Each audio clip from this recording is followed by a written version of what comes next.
more than 24 states of the country, but it is the same message, and it is first and foremost overregulation, and that gets into the issue of freedom and who's in charge of America, who's in charge of your business, who's in charge of your life, of your faith, whatever the case may be. And that's why when I've been talking in this campaign, I do talk about jobs and I do talk about getting the economy going. But the real fundamental question in this campaign is really freedom, and whether it's higher taxes. The more government takes from you, the less freedom you have. The more government regulates you, the less freedom you have. And it really comes down to the point where we have to decide what kind of country we're going to be, and whether we're going to be a country that believes in free people and free economy and free enterprise, free markets, and being able to solve our problems and build a great country from the bottom up, or whether a group of elitists are going to tell us how to micromanage our lives because they know better than we do. And President Obama has made it pretty clear what side he comes down. And we need to have a candidate that can make that the central issue in this campaign. That's how I feel about it.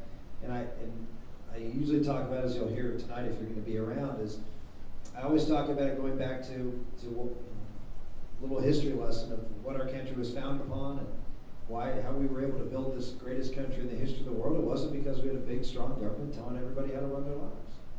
And that, in a sense, we are lapsing back to the country we left and to the countries that succeeded them in Western Europe that are all dying. You look at the contagion that's spreading around Western Europe, and yet we are accelerating down that path with this administration. And my concern is that if we have a candidate that's just focused on managing the problem in Washington better, or that I'm a businessman and I can create jobs, I'm not too sure that that's a broad enough vision to capture the people that we need in this country to be successful.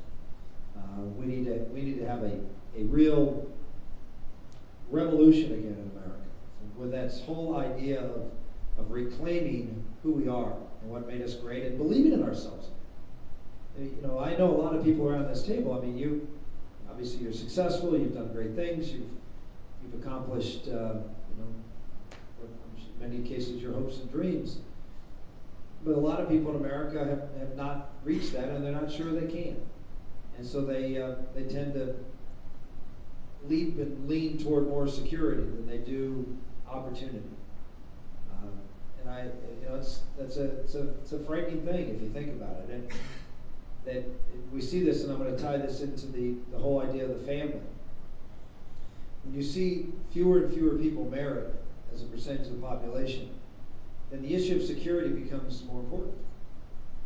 Because if you don't have a solid family structure and network around you, you don't have a church and a community organizations that you feel that you've got a support structure around you, then you are a lot more insecure, and you see the government as, in a sense, the ultimate safety.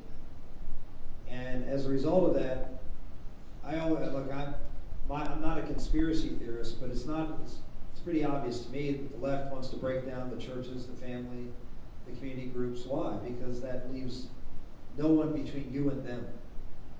And once all of these mediating institutions are weakened, it's an opportunity for government to exercise their authority and for you to become dependent. And that's ultimately what's happened. I mean, it is so easy to see what they're doing. It's so apparent to me. So I'm trying to make it apparent to the American public what actually is going on across America. And it is an absolute assault on the basic foundation of our country. And that is the faith, church, family, civic organizations, the network that allowed America to be the country that Alexis de Tocqueville wrote about in the 1830s that built this great country from the bottom up. And you have a government that is there right now that is seeking power because they believe they are in fact the elites, that they can in fact and should in fact reallocate resources and manage things because they can do it better than you. You are a farmer, or you are a business person, you are a contractor. We can't trust you to do what's right. We have to regulate you so you do what's right. And if it costs a little bit more, that's okay. We're all better off because we know things are going to be done right. That's their attitude.